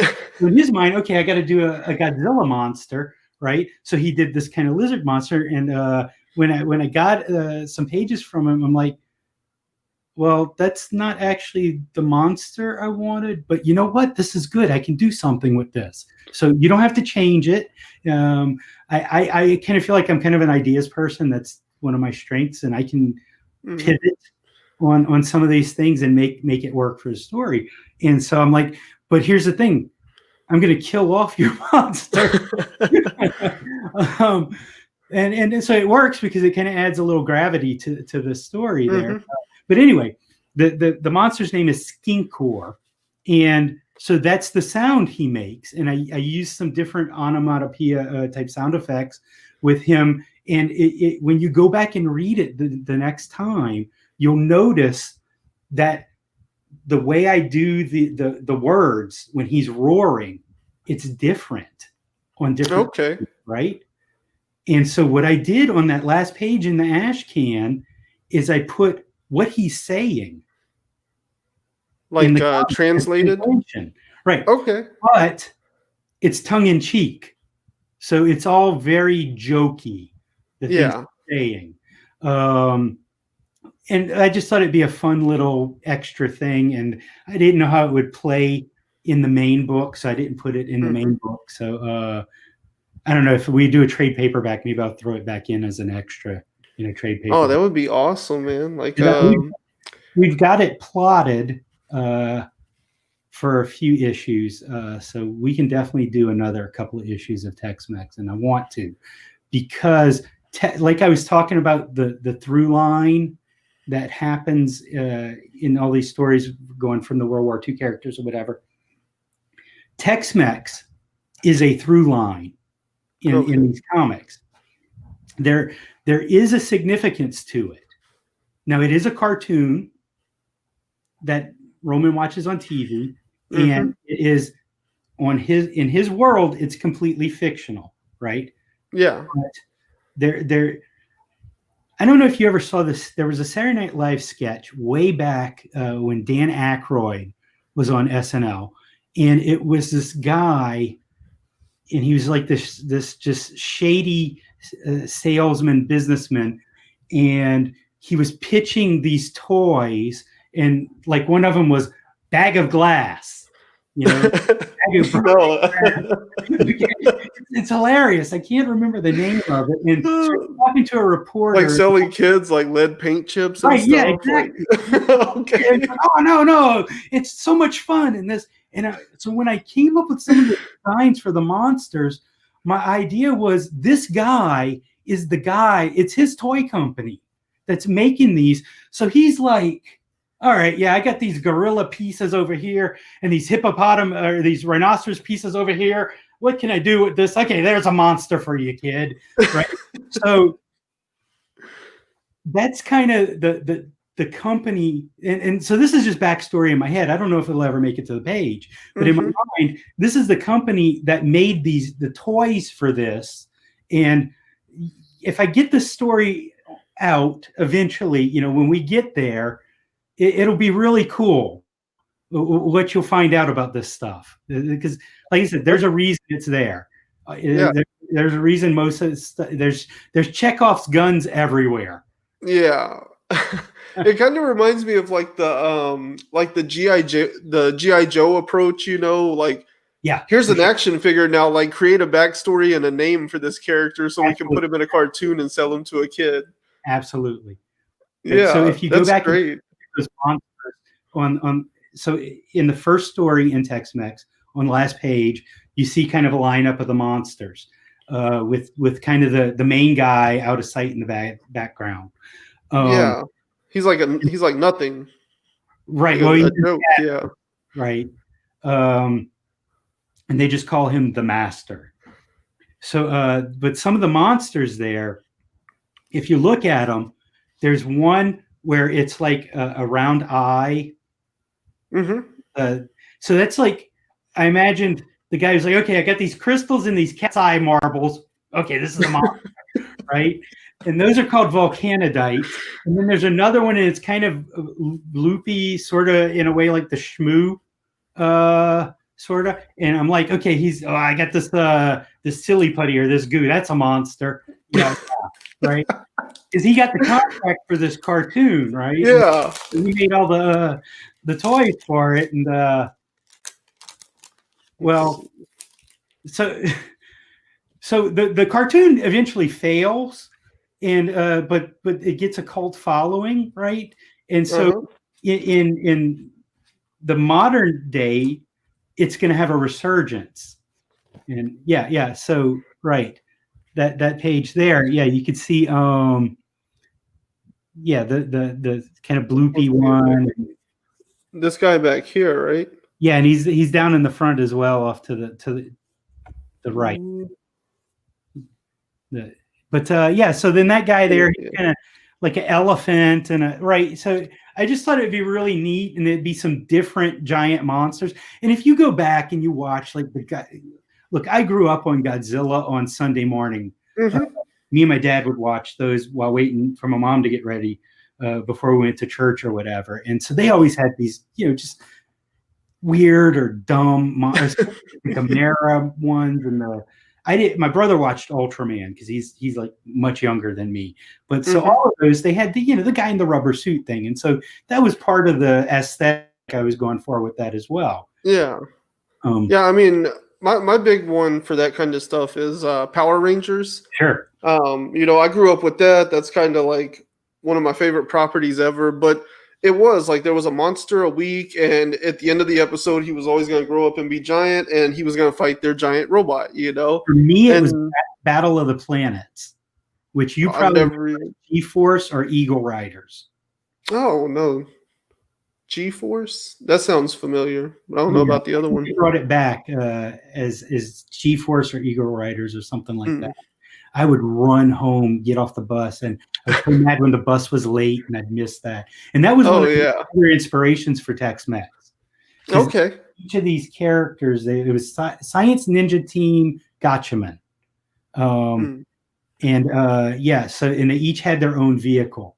And so that's what's going on here. And we've got some other characters we're going to be introducing in the future stories.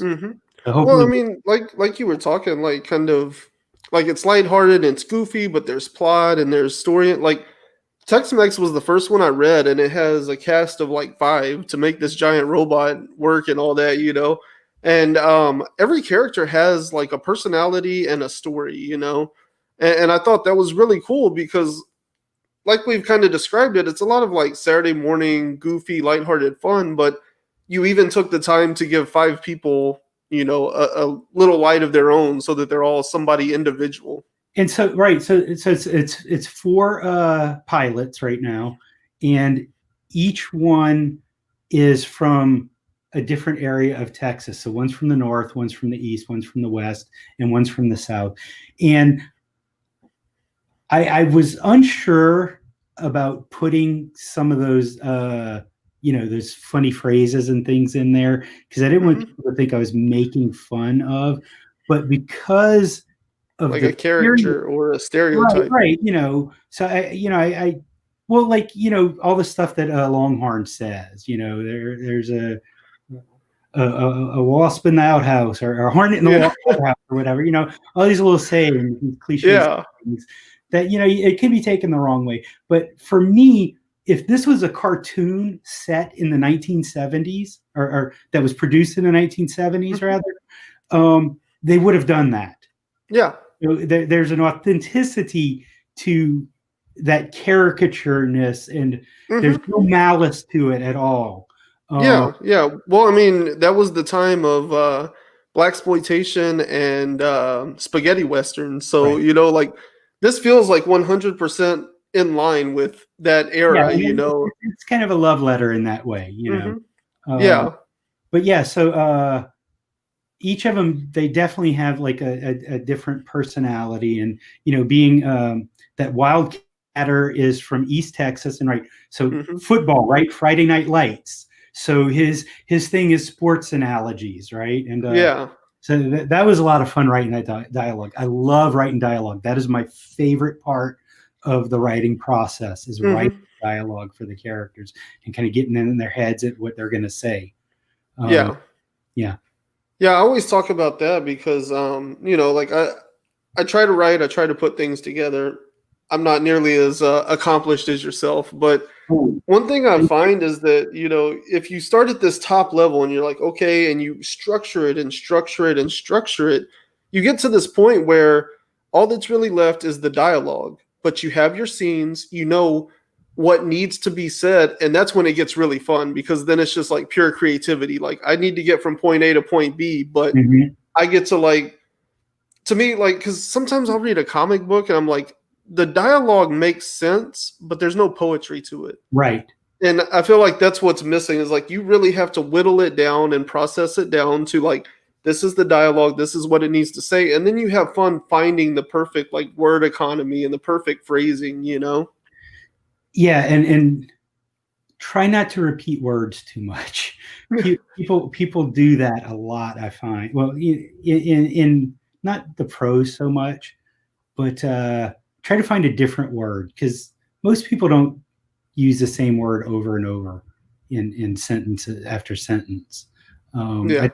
That's one thing I try to do with my writing. Though there was one spot where I slipped, and something got by me in the editing process, because I had two different bits of dialogue for a character, and I edited it, and I left part of a phrase in there, and afterwards I was like, but that's okay, because he would say this like that. That became a part of his character, and it kind of built on Yeah. his character. And that the happy accidents, the Bob Ross happy accidents, right? Those things are great when you can find them. Yeah. Yeah, yeah. I mean, that's one thing that I would say about all of these that every character is unique and distinct and that comes through like in the voice. It's not Appreciate just saying that. yeah, like you can put Taffy Jack in any of these books in any of these locales and like or even Mudbug. Like Mudbug had one of the most distinct voices out of all these characters. I was like, you could put this guy in the middle of Antarctica and he would still sound like this. Yeah, yeah. Like you just put so much character into the Thank dialogue.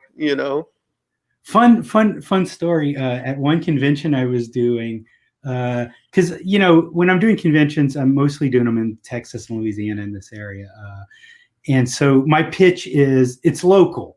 It's something you're going to relate to. And so this one guy came up, and so how so there's like pard or pardner or partner. Well, in Louisiana, a lot of people say padna, Hmm. and so I put that in there.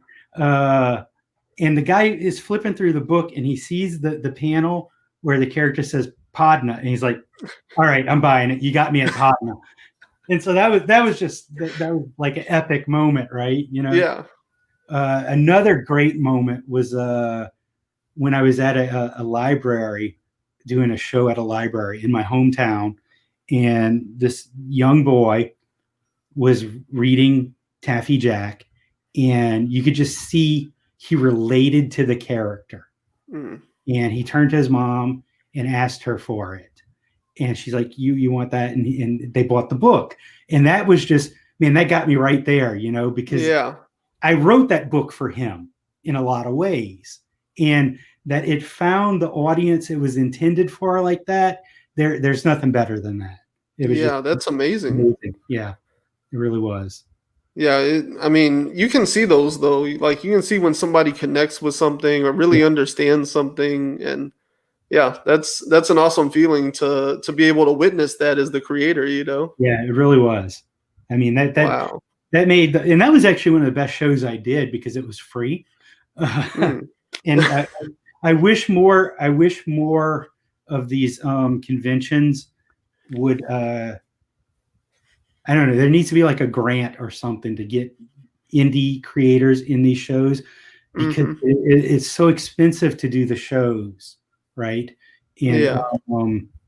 I actually got I had reached out to by some conventions, and they invited me, but of course they wanted me to pay for the table and all this. I politely declined, Yeah. because man, you've already got the cost of producing your book, which is it's razor thin margins, and then Mm-hmm. you've got the cost of going to these shows, uh, your table. If it's out of town, you'll probably be spending a night somewhere, and it completely devours your budget, which is why I'm trying to do the crowdfunding thing. Yeah. Figured I'd Well, do some books to prove that I could do it, and then take it to the masses. mm-hmm. Yeah, that's one thing that's always got me is like these conventions, they're charging you to be there, Mm-hmm. but then they're also charging the people to be there, Right. you That's know? how they make their money. Yeah, and that's the one thing that gets me. Like, shouldn't the audience, the people, I mean, you're going to a movie, you're paying for it. So like us going in should be paying for it, but we should be going to see creators, you know? So therefore shouldn't the convention be bringing the creators in on for free to attract the people to come in the door, you know? Like, And they do with the big names, and hmm. then they fill it out with the rest of us plebeians. uh, But See, it's that's a unfortunate. I would like to see the convention like curating their guest list so that that'd be they're wonderful, attracting the kind of audience they want, you know? right? For sure. But regardless, and it's still a great opportunity. Hmm. I've met people, and I've gotten fans of the books through conventions, probably more than anything. It's just it's hard to pick the right show. Uh, Hmm.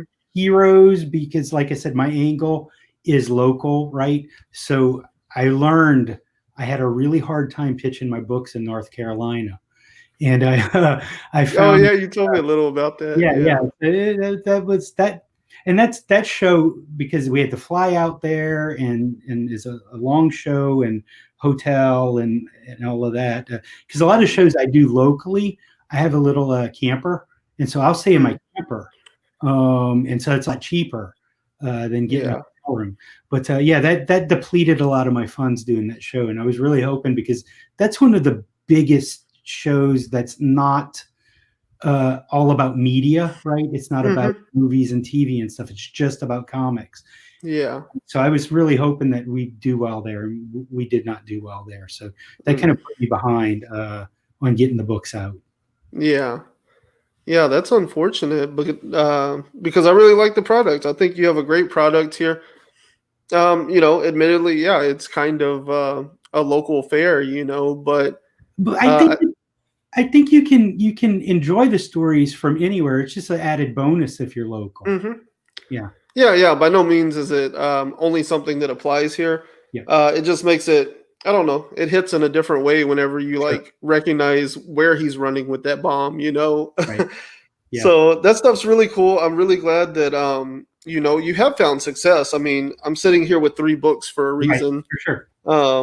So I'm glad you have found success, and I'm really excited for where you can go and what you have going on. So right now you're doing an Indiegogo Correct. for Taffy Jack number 2. Too. But you can also get so there's tiers there where you can get a copy of the first print of Taffy Jack #1. I've got about 10 copies that are so when we did the print run on that, one box got damaged, and so I have some copies with damaged corners, but I've got about 10 copies that are from the other boxes left. So those are in the higher tiers. There is going to be a reprint of #1. That'll be the same cover, but in purple to match #2, because the backgrounds on #2 are purple. There's 2 covers for #2. So there is a cover that's wrestling centric, and we've put a spot on the cover for some backer, which that's been bought actually. Somebody bought that spot. Oh, Will okay. get to be a character in the book and on the cover. Oh, Then nice. Yeah, and then there's a spot that somebody's got as well where they get to be a character in the book and have a speaking role. And then we've got several spots where people can be in a crowd scene. And we've still got some of those spots left. So that's one cover. And then there's another cover, which is the one that I plan on distributing to comic shops. And that's the blurb on it is about the saint of the parish who you met at the end of number 1, and we're paying that off in number 2. So you'll get to meet that character. Yeah, he's fun. And yeah, I imagine so. He's one of them, like in that poster that I was talking about and stuff. He's one of them that stood out to me immediately. I was like, I want to read about that guy. Yeah. So he'll be in this one. So I'm kind of in the stories. The first story is the origin. The second story is the superhero misunderstanding. And the third story is the superhero team up, right? So 1, 2, and 3. So we're kind of hitting some of those things. I thought it'd be fun to do it that way. Sorry. So then there's 2 covers for number 2. We're also offering Tex-Mex and Humid Press Presents, which is the one with Mudbug. So you can get a bundle of all the books, and you can, get caught up right there and read everything we've put out so far. We've also got some trading cards, which I actually made real wax paper wax packs. And nice. So at that level, you get, and they actually have, what's neat, they actually have 2 different backs to the packs. So one of them is a fake ad for a t-shirt, and the other one has an ad for the comics. You get both packs, and it makes a set of cards, which it comes with a piece of chewless gum with a B. Don't chew it. Don't choke on it. Don't sue me. I was going to ask you about that. Yeah, no, it's foam, but it looks like a piece of bubble gum. I saw somebody. Well, yeah, like all those old cards came with a little piece of bubble gum in them. Yeah, I was going to ask if you did that. Then there are in the packs 3 sketch cards. So, like I was saying, I used to go to the conventions and get sketches, and so I contacted some folks from Louisiana who had gotten sketches from. Who I've like one of them was Cody Chamberlain, who I did that story with, that one page. And I said, hey, I got these sketches, and I want to put them on trading cards. Is that okay? And they all graciously allowed me to. And so it's like you went to a convention and got a sketch, right? And then you also get a blank one so that you can, and I call them sketch-o-matic. You see that at the bottom. Oh, yeah. Right. So you can either draw it yourself, or the next time you get to go somewhere, you could get somebody to draw on it. Or if somebody really wants me to do it, you could send it to me with a self-addressed stamped envelope, and I would happily put some ink on it for you. And then that's awesome. For sure, man. I'm all about taking care of the fans. Yeah. Now, I'm better at doing stuff digitally because there's things that will help me, and I don't have as steady of a hand. But again, I'd be happy to do it. So then there's story cards, which I liken to the old like Star Wars cards where you got a frame from the movie, right? And so these are frames from the first issue of the comic. And on the backs, there are some of the cards have like a little write-up about the character, which you actually learn right here what the aunt's name is. And then there's a piece of art for her there. But some of the cards have a puzzle. So 9 of the cards have a puzzle, and that's all I'm going to show you of the puzzle, because I want people to be able to open these and be surprised and delighted, right? And be able to put that puzzle together, and that's when they find out what it is, right? Yeah. What it looks like. So the artwork in the set is Greg Warrenchak. And here's one that I put in there just for you, man. That's awesome. Yeah. I figured I could put a Tex-Mex one in there since it's, the show in the, but anyway, Greg did all this artwork, and then there's 2 cards by a fellow named Lee Gaston, who does this art is on the back of Taffy Jack #1. and I forget what I call these, stat blast. And so I have some on the back of the card, right? I have some stats, little power meter type thing, Oh, okay. right? Yeah. Which I made. I made it kind of ambivalent. Like it makes sense for the characters, but I didn't put like numbers because I didn't want anybody to go, well, he's a number 10 in this, and you Yeah. wrote it I was, that, right? yeah. Um, Yeah. I was gonna say you run into problems with like yeah, who's more exactly. powerful. Yeah. It's not But just the idea that they do that kind of on like the Topps baseball cards, right, right? and they used to do it on the Marvel cards. Oh, Uh, okay. right, the Marvel Universe cards that had the holograms. I'd love to have done some holograms for these. But yeah, so that's a fun thing. That's one of the levels. You can also get there's a level where I'll do a drawing for you, and I'll do it digitally at high resolution, and you can print it out. And if it's one of your characters, you can use it for something if you want. And I've got some examples of some of my art on the campaign page. I do art and design for a liquor store here in Houston Oh, okay. for their labels. Oh, And yeah. You've posted these on. yeah, yeah, I post those Okay. sometimes, and I've got one I got to work on this week. Those are a lot That's of fun. awesome. Yeah. Yeah. There was one with a pig, right? That's the main one I Well, the remember. story is the blind pig, so they all have a pig, just about. Okay. So Okay. that's like, so I've got to take that character and put it in different situations. That's a lot of fun. It Yeah, really, that's awesome. uh, and so he likes to we do like parodies of movies and TV shows with it, and sometimes he takes a jab at some of the other liquor stores. We did one time where it was a Game of Thrones themed one where basically the pig is Jon Snow, and we made the Specs Bunny the White Walker zombie in the Oh, back. nice. Yeah, I love putting little things, Yeah. like that. So yeah, so artwork, and I know I gave some stipulations on it, but that's just to keep people in check because some people just Yeah. yeah. But I'm pretty easy to work with, so Yeah, I was gonna say within reason, like I yeah. don't imagine you're gonna have any problems. Who's gonna Mm-mm. ask for something No, so ridiculous? don't let any of that scare you off. Yeah. That you go, oh. I'm But excited yeah, though. I like trading cards and stuff. That's become a thing. Like there's a lot of people that are doing original trading cards and stuff now like that. So I yeah. definitely need to get some of those because I really like that. For sure. And I've already printed. We're only doing 30 sets of the cards, and I've already printed the cards, and I'm working on making the wrappers. So, God forbid the campaign doesn't make it, I'll still have those cards available in some form. Awesome. But back the campaign, please, Yeah. and stretch goals too. I was It's gonna say you're how much is your campaign asking for? 2100, 2100. 2100. And Yeah, where are you at now? How much time? And 903, and we've got 903. a little less than 2 weeks left. Um, Okay.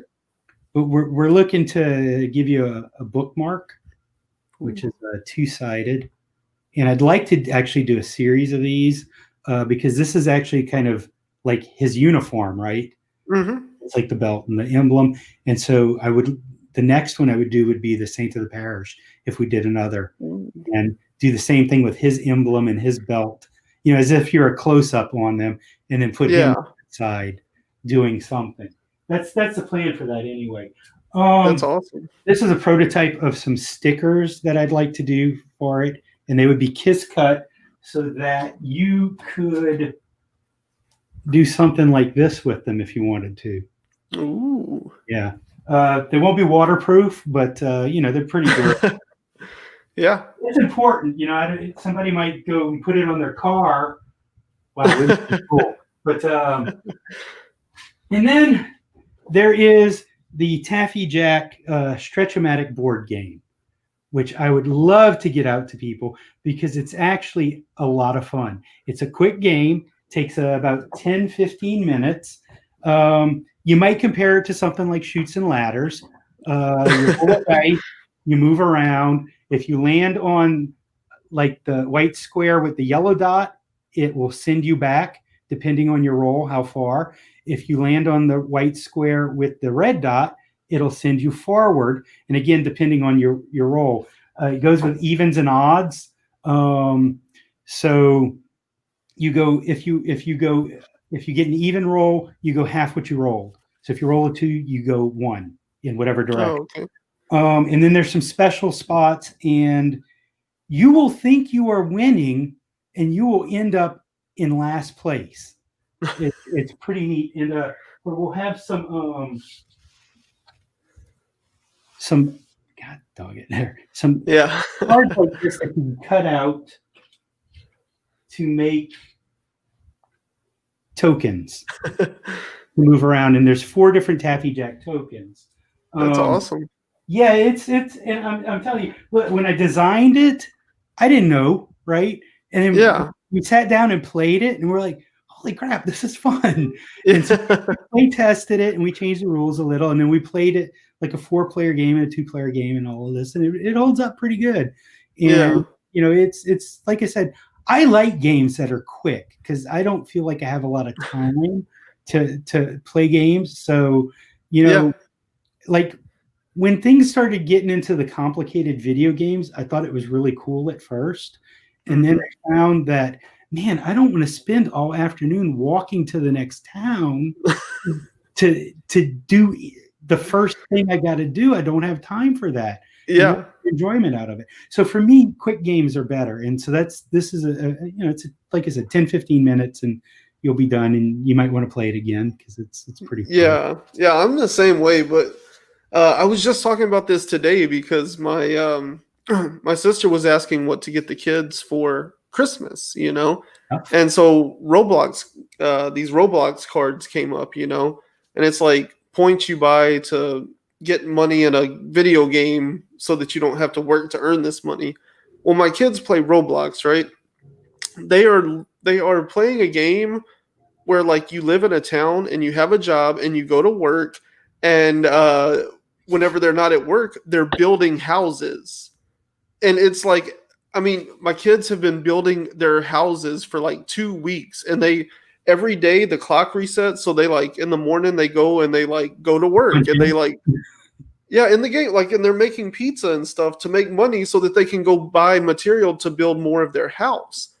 And I'm like, why don't y'all just do this in real life? Like, this is the point where, like, you know, like that digital reality is creeping in. I see it now. Like, they're doing things people do in the real world in a video game using real life time. Right. Yeah. And interesting. You know, so my sister's like, what should I get them? Would they like this Roblox card? I'm like, of course they would, because you're basically giving them cash.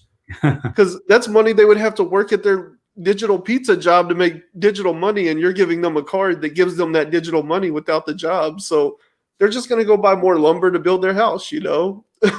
Hey, there's something for everybody, you know. I'm not dissing those games. They're just not for me, for sure. I grew up on video games, but I've fallen away from them because it's just like you said. I mean, it's getting so complicated. It feels like people are living real lives inside of the video games at this point. I picked up one of those arcade 1-ups of like Pac-Man, and when they were in clearance and stuff. And so I enjoy playing those because, you know, you play the game and feel like you did something, but it doesn't take up, you know, your whole afternoon. For sure. Speaking of games, we're also working on a Tex-Mex card game. Ooh. Yeah, that's in the play testing stages. I can't wait for it to be done. It's pretty cool. So it'll be you'll get to play each of them next, right? You can pick one, or you can play cooperatively. We're trying to set it up where it can be a 1-player game or a multiplayer game, and then you will go against the monsters. Okay. In a successive order to you know, get to the top monster there. And if we can get that out and it does all right, we've already kind of planned for an expansion pack. Oh, nice. Yeah. And I like trading card games and like deck building games and stuff. Right. Like, that's always been a hobby and a pastime of mine. And I built like a prototype game, kind of like you're describing, using Power Rangers. And it was kind of like a monster would attack, and so then you would like fight them using like deck building mechanics. And it could be like just you versus the monster, like a solo mode, or you could have somebody on the other side of this monster trying to beat it Right. before you and stuff. Yeah, for sure. So this won't be it'll be like fixed cards, so it won't be like packs to buy. It'll just be like, Yeah. and you get everything you need to Hmm. right from there. But hopefully we can get to that. That'd be really cool. I love the idea of it. Yeah. Uh, Yeah, that's awesome. Like you have this whole like I don't want to say universe, because there is a universe of characters here, but like it reminds me of kind of like Skybound, like first and foremost they're doing comics, but they also have like a board game division, and they do card games and all this stuff, like it's kind of becoming what these I guess like enterprises are kind of becoming, is well, a one-stop shop for everything in universe. as far as comics go, it's really weird because comics are relatively expensive to produce, whereas some of this other stuff is less expensive to produce, but people will pay more for it. A perfect example is the prints, the posters at conventions, Mm, right? And yeah. you have artists there, and they're charging like $20 for a print. Okay, so the cost on that, it's his time to draw it. Hmm. Okay, and he's got to put a price on that. And if he hires somebody to color it, then there's the cost of that. But if he colors it himself, so the printing itself, especially if they do it at a large quantity, and it doesn't have to be that large of a quantity, on nice paper. I'm not talking thin paper. I'm talking like a nice heavyweight stock. I'm all about the tactile with this stuff. Uh, it's not that much. It's like for me, okay, and I don't print that many. I can print them for like $1, Yeah. right? So whereas a comic book, right, is depending on where you go, two something to three something a piece to print at the smaller quantities, okay? And then Hmm. you got to think about all the people you got to pay to make that. But people will look at a $5 comic book and be like, oh, it's not worth it, when it's got 100 different drawings in it. But then they'll look at a poster, it's got one drawing and say, yeah, I'll pay $20 for that. I've had discussions about that, and one thing somebody's conjectured is that, well, a poster is a passive experience, right?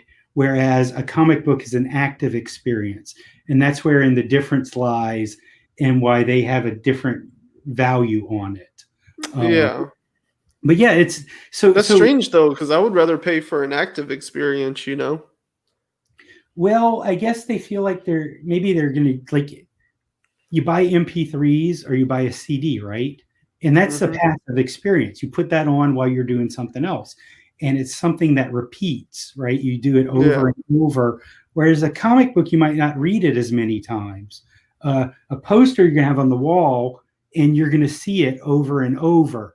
So I guess that's where that value is. But Yeah. as a creator, especially, I kind of call myself a micro publisher. Um, at that level, you're looking for those things that you can produce more cheaply and Hmm. sell for a higher price to offset the cost of making the IP, right? The intellectual property, which is the comic. So Yeah. you can put that money back into that. And, Yeah. or another thing like that. Um, Hmm. can Yeah. It's almost like a loss leader. Like exactly I need to take a hit here because this is what I really want to do, but I can right. make it up, True. everywhere else. Exactly. That is interesting though, because like in Japan, like the manga industry and stuff, Hmm. that's very much like if you write for like say Shonen Jump, big deal publisher, they're putting out stories every week and they're selling millions of copies. And the way that they pay the people that actually write and draw the stories is like a livable wage. Like this can Right. be your full-time job, but you're not going anywhere.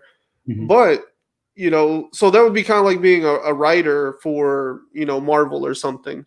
You're making your livable wage, but all of these characters that are created and stuff that are in your stories, they retain the rights to them, except merchandising rights. Those stay with the creator. Wow. So like Marvel would own the stories and the characters, but Sure. everything that would every plush toy of Deadpool, for instance, like you get paid off of that as the creator, Right. Well, and you get a much heavier wage yeah. of that. So, I mean, I think you should definitely take care of the people who do these things, right? But at the same time, I understand that they're taking the financial risk. So Mm-hmm. that's how the free market economy works. The person who puts Mm-hmm. the money in gets the greatest reward. That's Yeah. now you can have a debate on, if that's the best system or not, and that's not something Mm-hmm. I would get into. There's people far smarter than me who have a better take on it than I would. But Yeah. Yeah, it still provides a system where like your superstar creators are kind of going to benefit the most, yeah, because if you invented Pikachu, well, you got it made. There's a Pikachu plushie on every bed, Whereas if your series was just barely getting by and staying, relevant, then you're just going to make your livable wage and whatever little bit of extra, and that's nice. But That's nice. I was yeah, actually earlier today looking at it. There's a grant out there for independent comic, small publishers like me, and I'm like, okay, maybe I need to apply for this grant, help pay for some of this. So. yeah. For sure. No, it'd be nice if the system were set up like that here. Mm-hmm. Yeah. I don't know. It's always kind of rubbed me the wrong way that like if you're Rob Liefeld or McFarlane or something, like you're not getting any more cuts of characters you created when you were Mhm. working under the big guys, You're Right. you're getting paid off of Spawn, like and that's kind of crazy to me that they're creating these superstar characters for these big giant corporations, and other than name recognition and fandom, like you wouldn't even know. I I'd be surprised if the examples you've given are not getting something off Oh of it, yeah. because I know in the 70s and 80s, uh, Jim Shooter did a lot to get people royalties and stuff over at Marvel. So Hmm. and he's a great guy to talk to. I Yeah. had a show that he was at, and he just has all these great stories. I actually gave him a copy of Taffy Jack #1, Oh, and nice. yeah, and the next day I happened to pass by. I was going to bring a piece of art that I did for somebody to their booth, and I happened to pass by when he didn't have anybody there for a moment. So I said, "Hey, what did you think?" And he said, "It was good." And I was like, "Really?" And he was like, "Yes."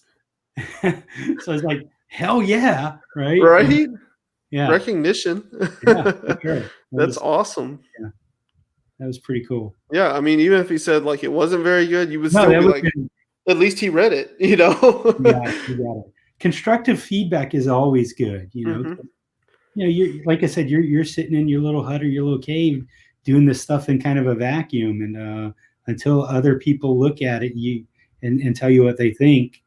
It's always nice when it comes politely. I've had some people who they weren't so polite, but that's just part of it. Um, but it's good to get that feedback for sure. Yeah. Yeah. Well, that's Some of them, awesome, man. some of them were even relatives.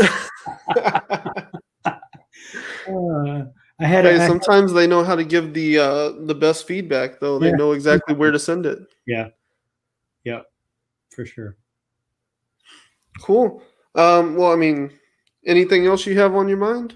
Uh, Really, I mean, just trying to get that out there, fight that algorithm, and get the book in Oh, front of people. do you know all your handles and stuff? Instagram, Right. Twitter? So I run two accounts. I run one for Humid Press, and that's on Facebook and Instagram. It is just Humid Press. On Twitter, it is humid_press, because there's some guy who's into politics who was there before me.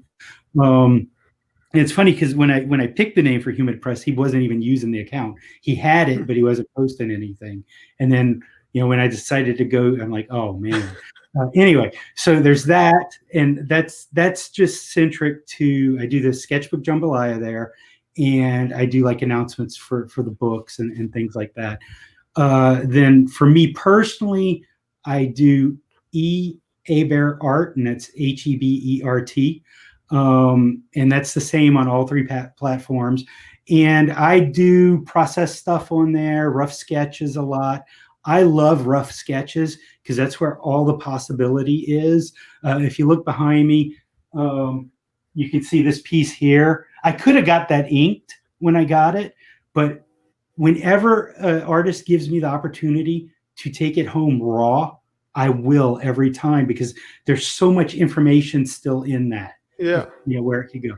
So I like to do stuff like that. I also post like the labels I showed you earlier, and just a little bit more of the personal side that's not directly devoted to the comic book itself. Yeah. I figured one is a place, like if I post somebody else's art from these sketches, but it's my name art, right? It seems disingenuous to me. I probably overthink it. So that's why I set up two different things. Yeah. And so there's the website, humidpress.com. So you can find those stores that carry the books, and if they're out of stock, I'll be happy to restock them. Yeah. Or, well, I did have where you could order online, but I took that down during the campaign because I didn't want to have to worry about my inventory and then selling one online, and then I don't have it to fulfill the campaign or whatever. So I took those links down, but I'll put them back up after the campaign so you can order. Yeah, I would suggest the same anyway. Yeah. Yeah. I mean, the bad thing is with single issues like that, when you're shipping something like that, it's going to cost probably $3 in postage for like parcel or first class rate. I am really a stickler for trying to protect the books in transit. I don't use those Gemini deals yet. Yeah. But I have a method that has survived multiple trips through the Postal Service. I use a chipboard and tape the comic book into the chipboard so that it stays away from the edges. And I put 2 pieces of chipboard sandwiched around it and put it in a big envelope and send it out that way. And so far, I haven't had any problems. The chip keeps it from being dented or bent. Now, the envelope will be shredded when it gets there, but the comic has made it. So yeah, I do have some packaging that's sort of like the Geminis, but it's bigger to send prints in, and I can send comics like that. I've done that before as well. Yeah, the Gemini mailers are really nice, but they come with a bit of a cost. Yeah, they're like what, 50, 55 cents, and of course you got to factor that into. I can't eat that cost, so I got to pass it on, right? So yeah, if we do enough on the Indiegogo, I'll get some of those, because I want to make sure that people get what they paid for. That's to me, for sure. Yeah. But yeah, that's awesome. I mean, that's the worst thing, is something getting damaged or messed up in shipment. So it's always good to work with somebody who has that experience shipping it, because that way it'll arrive in good condition.